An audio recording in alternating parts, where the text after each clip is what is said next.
Baik, bismillahirrahmanirrahim. Assalamualaikum warahmatullahi wabarakatuh. Shalom, Om Swastiastu, Namo Buddhaya, dan salam kebajikan. Perkenalkan, saya Restu Pasologi dari program studi statistika dengan NIM akhir 024. Pada kesempatan kali ini, saya akan presentasikan hasil kerja saya untuk tugas proyek mata kuliah algoritma dan pemrograman. Sebelumnya, saya menjelaskan sedikit bahwasanya program yang saya buat adalah program laporan hasil belajar, di mana pengisi dari program tersebut sebagai wali kelas.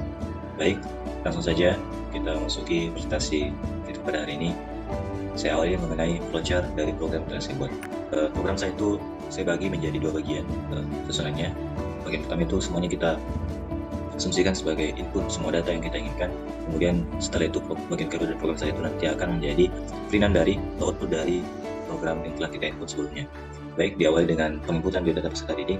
Pertama-tama menginput nama, kemudian menginput ikatan kelas, menginput kelas peminatannya MIPA atau IPS, ya. Kemudian input subkelasnya, dari kelas MIPA berapa atau IPS berapa. Kemudian menginput mission dari NSN dari peserta didik yang telah kita masukkan. Kemudian kita menginput jenis kelamin, kemudian menginput agama, kemudian masuk untuk menginput nilai sikap. Nilai sikap sebagaimana umumnya rapor yang kita ketahui terbagi atas dua nilai, ada nilai sikap spiritual dan ada nilai sikap sosial. Di sini kita akan isi antara 1, 2, dan 3. Untuk 1 artinya itu sudah sangat baik, 2 artinya baik, dan 3 artinya cukup. Begitu pula untuk nilai sikap sosial. Kemudian kita akan menginput nilai pengetahuan umum. Nilai pengetahuan umum meliputi beberapa pelajaran seperti nilai pendidikan agama, kemudian kita akan menginput nilai PKN, nilai bahasa Indonesia, kemudian kita akan menginput nilai bahasa Inggris, dan terakhir untuk pengetahuan umum itu kita akan menginput nilai pendidikan jasmani, olahraga, dan kesehatan. Nah, kemudian untuk nilai pengetahuan minat, saya gunakan decision di sini, di mana jika kelas peminatan yang kita isi pada biodata peserta didik di sini adalah MIPA, maka yang akan kita input adalah mata pelajaran MIPA, yaitu matematika, biologi, kimia, dan fisika.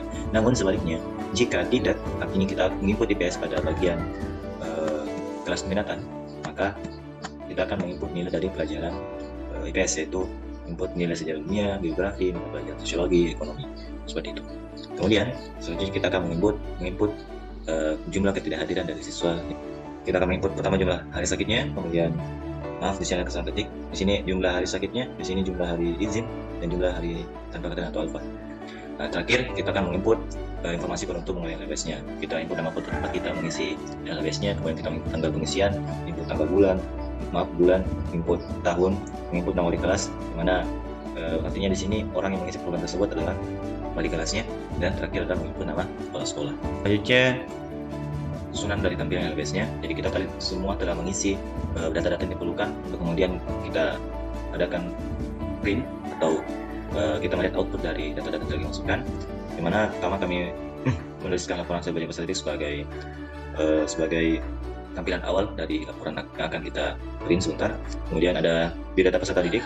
Nah, biodata peserta didik terdiri dari nama peserta didik yang merupakan nama yang telah diisi pada bagian input tadi, kemudian kelas, isinya dari kelas itu tingkatan kelas, yaitu 10, 11, 12 ada angka Romawi, kelas minatan MIPA IPS, dan subkelasnya itu dia subkelas berapa. Kemudian NSN dari biodata peserta didik akan terprint pada bagian biodata peserta didik. Kemudian kita akan print capaian hasil belajar, di mana tadi kita sudah tentukan. Pertama itu ada nilai sikap. Jika nilai spiritualnya 1, kita isi pada penginputan tadi, maka akan terprint sangat terbiasa bersyukur atas nikmat dan karunia Tuhan Yang Maha Esa.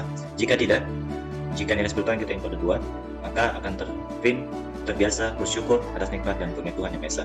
Jika tidak, maka yang terprint adalah cukup terbiasa bersyukur atas nikmat dan karunia Tuhan Yang Maha Esa, seperti itu.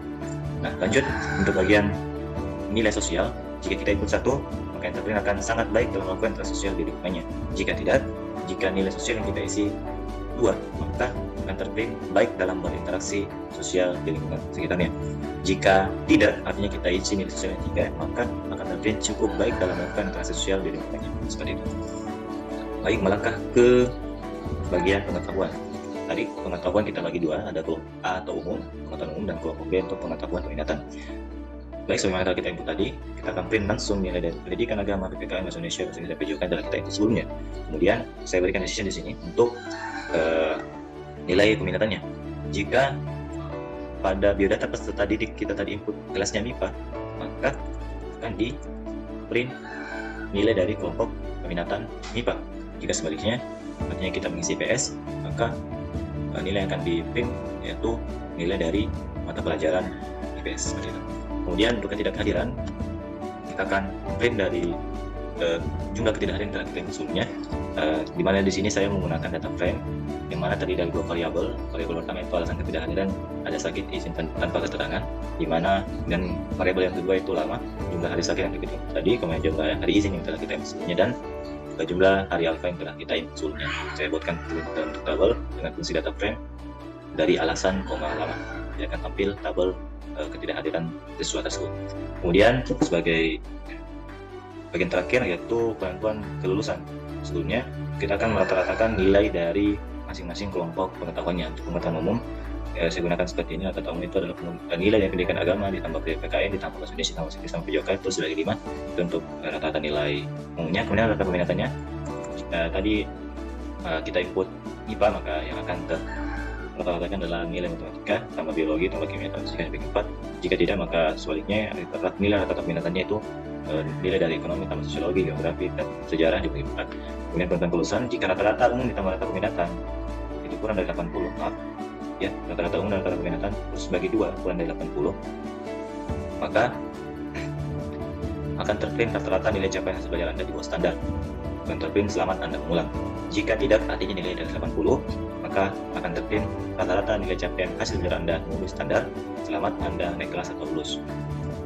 Terakhir kita akan print nama kota, tanggal, bulan, tahun yang telah kita isunya, dan bagian terakhir adalah print untuk bagian penandatanganan orang tua, kepala sekolah yang telah kita input namanya tadi, dan wali kelas yang telah kita input namanya sebelumnya, dan program tersebut berakhir. Kita beralih ke laman RStudio. Baik, di sini kita sudah masuk di laman RStudio. Ini adalah program telah kita susun. Karena saya telah jelaskan di awal tadi, program ini kami asumsikan programnya tersusun dari 2 bagian. Bagian pertama ini dari sini, ini ke atas. Ini berfokus untuk penginputan nilai. Pertama ada penginputan biodata peserta didik, namanya. Kita gunakan fungsi readline from masukkan nama peserta didik. Nah, di sini adalah ada kelompok peminatan. Ini jelaskan sebelumnya. Jika kelas peminatannya adalah MIPA, maka yang dibuat adalah nilainya, matematika, biologi, fisika. Jika tidak, kelas peminatannya IPS, maka peminatan IPS nilai-nilainya mencakup nilai ekonomi, sosiologi, geografi, dan dunia. Itu kita.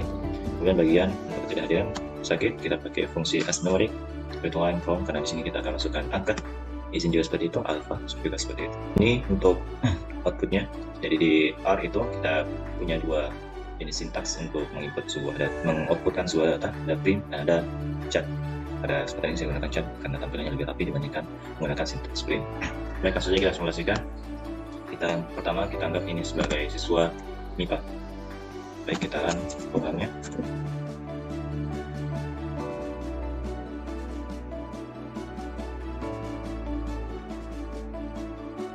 Akan terbentuk seperti ini.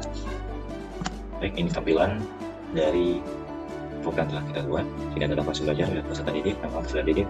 Setelah kita input kelas, misalnya laki-laki, Islam. Ini tadi untuk nilai sikap sosial sangat terbiasa. Ini sikap sosialnya. Kemudian di sini, dan di sini ada kelompok pengetahuan umum, peminatan, dan nama sakitnya, izin. Bulannya ada 5, 2, 3, 5. Bila rata-ratanya seperti ini. Dan jika dijumlahkan dan rata-ratakan kembali, maka dia memenuhi standar. Maka dia naik kelas. Jika nilainya di bawah 80, nanti akan 4. Rata-rata nilai capaian hasil belajar Anda tidak memenuhi standar, maka selamat akan mengalami seperti itu. Ini nama konten yang kita input tadi, tanggal, bulan, dan tahunnya.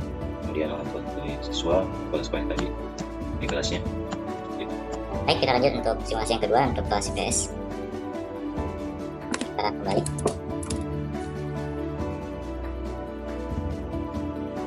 Nah, di sini bedanya. Di sini muncul mata pelajaran ekonomi. Jadi kalau kita input IPS di sini, maka yang akan terprint atau yang akan diminta di input datanya itu mata pelajaran ekonomi. Akan terprint seperti ini. Baik, saya rasa sekian untuk presentasi dari program yang telah saya buat untuk mata kuliah algoritma dan pemrograman. Sekian dari saya. Assalamualaikum warahmatullahi wabarakatuh.